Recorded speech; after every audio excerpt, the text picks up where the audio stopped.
A very good morning to all of you and welcome to our morning blessing program.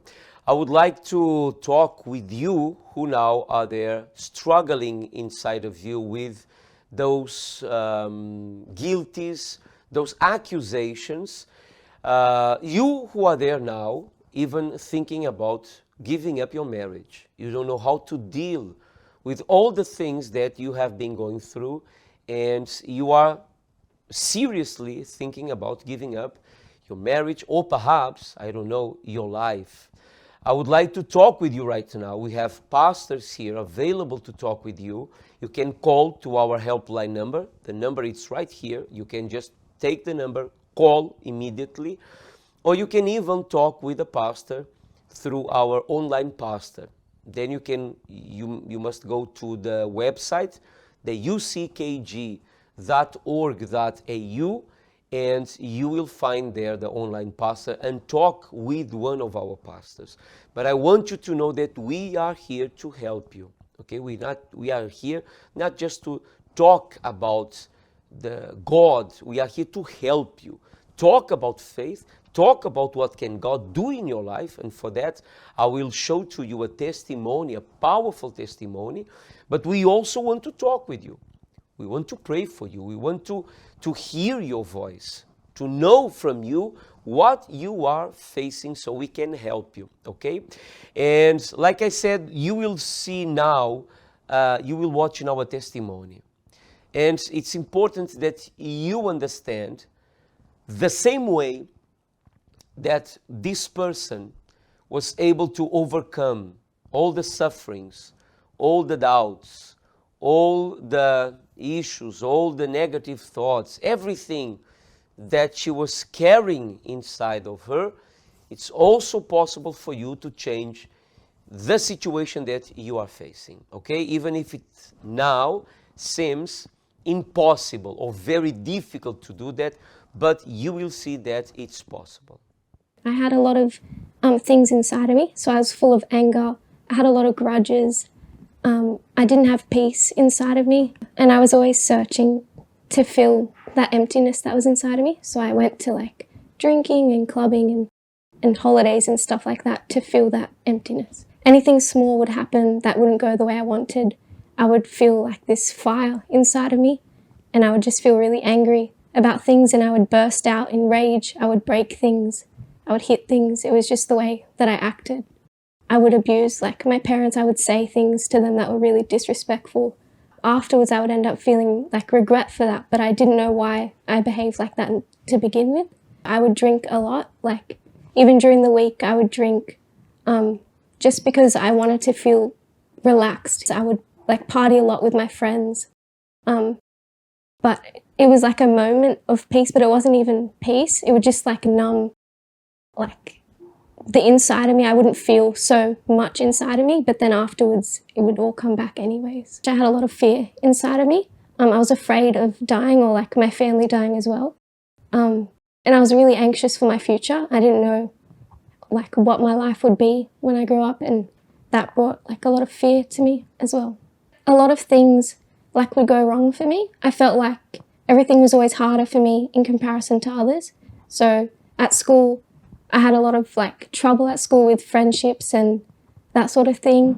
It always just felt like I had such bad luck. I always felt that I had bad luck. Everywhere I went, everything that I did would just be blocked or stopped. Growing up, there was a lot of financial problems in my family. My parents worked a lot and a lot of money came in, but there was always situations where we ended up, I guess, with a lack of money. And because of that, there was a lot of fights and arguments in my house.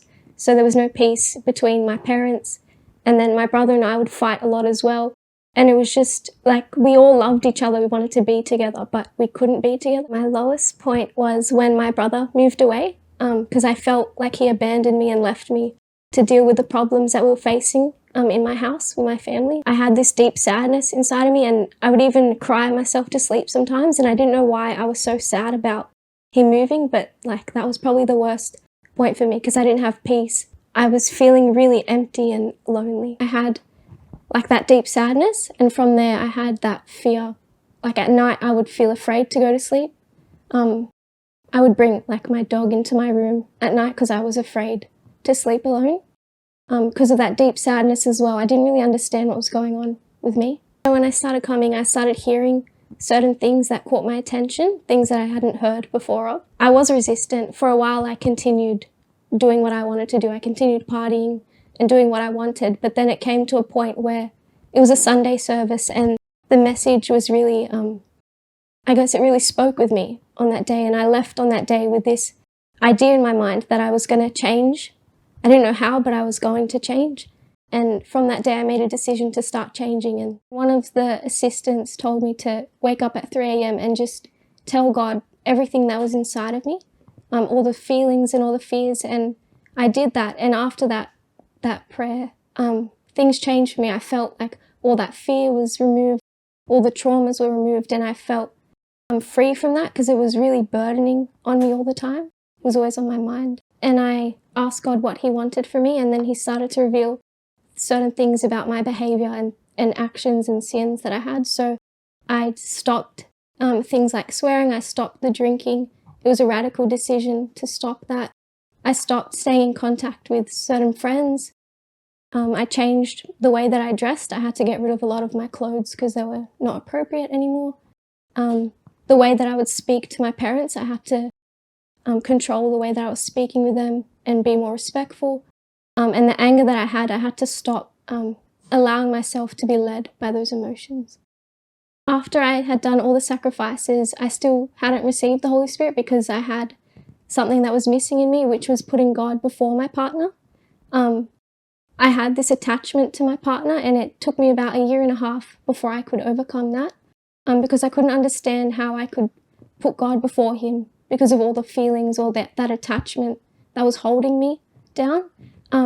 But it was a really simple thing that God was asking for me to change, a little behavior that I had. And I really didn't think that would limit me from receiving the Holy Spirit. So I kind of pushed it aside and I seeked more and I did more and I served more, but it didn't really help me until I changed that little behavior. And once I changed that behavior, all that accusation that was on my mind, all those feelings of attachment, all of that was gone. And once that was gone, I had a clear mind and I seeked the Holy Spirit, and that's when I received the assurance. It was a sacrifice for me to come because I live quite far from the church, and where I live, it's quite dangerous at night to drive. So it was a big sacrifice that I came on that day. But on that morning, I was determined that I was going to receive the Holy Spirit, and I made a strong prayer about my resistance because, that resistance that I had to do that little thing, I didn't want anything else to limit me from receiving on that morning. And when I came on that morning I woke up. I only had, I think, 1 or 2 hours of sleep, but I woke up so awake and I came to the service and I didn't say a long prayer. I just said, I'm here to receive the Holy Spirit now. I've done all that I could do. I'm here to receive the Holy Spirit. And it was just a little word in my head that said, it was God speaking in my mind saying, do you think that I brought you all this way for you to leave in the same way? When I was driving home, it came back in my mind and I had just joy from that word and that assurance. Since receiving the Holy Spirit, I have peace inside of me, that peace that I was always searching for in different things. I have that peace now. I sleep well every night.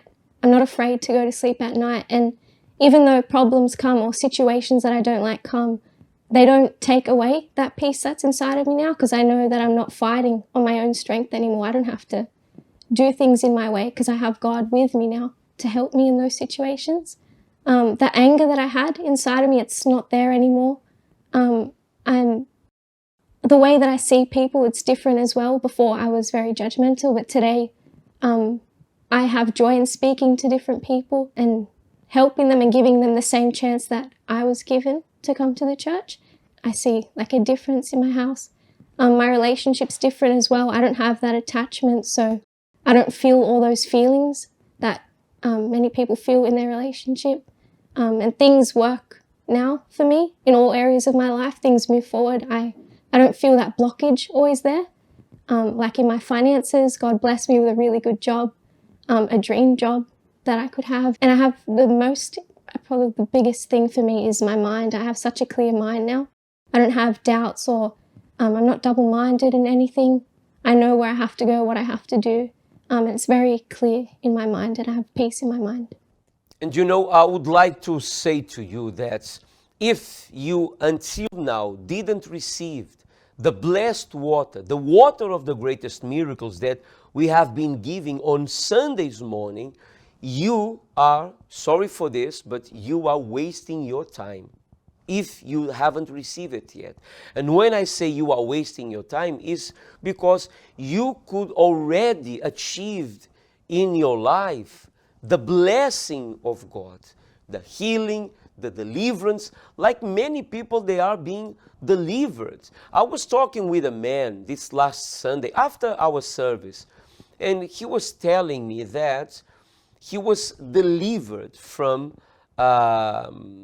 nightmares and other things that used to happen to him while he was sleeping. Since he was a child, he had these problems, these spiritual problems. Now he's a grown man. And he was telling me, he was saying, Bishop, it's amazing. He was saying, last week was the first time in my life that I had a good sleeping. I slept all week without having nightmares. First time in my life. Can you imagine that? Well, perhaps it's not hard for you to, you don't need to imagine. You are living that. Or perhaps it's not the nightmares, but other things. So I'm telling you, you can receive the same miracles that some people, they are receiving using faith, the blessed water, and God will see your faith. So if you want to be with us this coming Sunday, 9:30 a.m., I will be here in our church in Liverpool waiting for all of you. 9:30 a.m., 153 Northumberland Street. This is our address here in Liverpool. 153 Northumberland Street. We are in front of the Liverpool Plaza and close to the Westfield Shopping Center. Not just here, of course. In all our branches, we will give one more Sunday the blessed water, the water of the greatest miracle. So you can check our addresses on our website, uckg.org.au.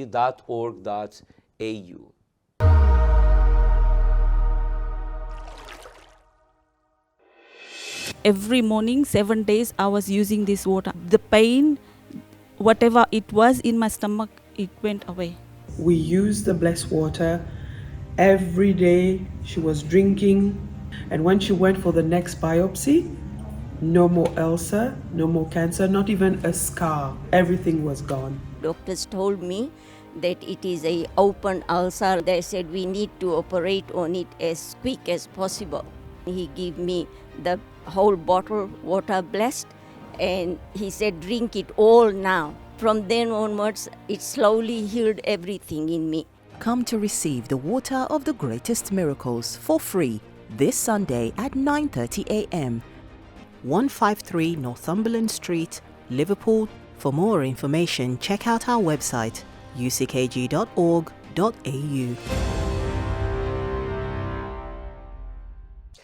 Look, before we finish our today's program, I just want you to think about something that we have been talking actually since Monday. It's a word.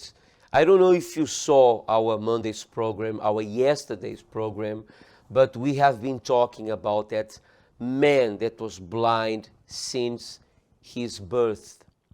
If you saw our yesterday program, you will remember that. When he was healed from that blindness, those who knew him, they came to him and asked him, how were you healed? How did this happen? And he was very humble and simple on his words.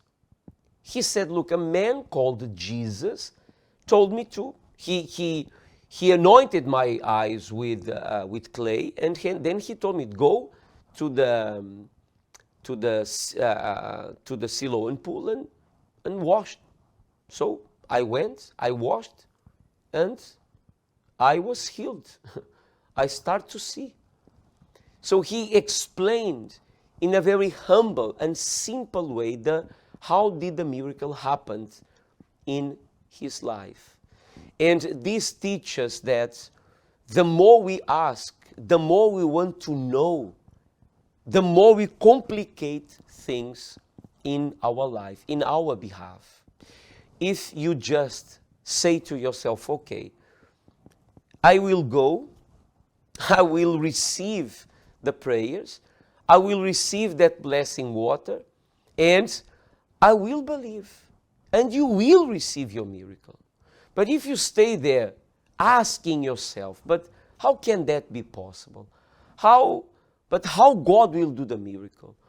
How God will change the situation? How God will heal my cousin, my husband, my wife, my daughter, whatever?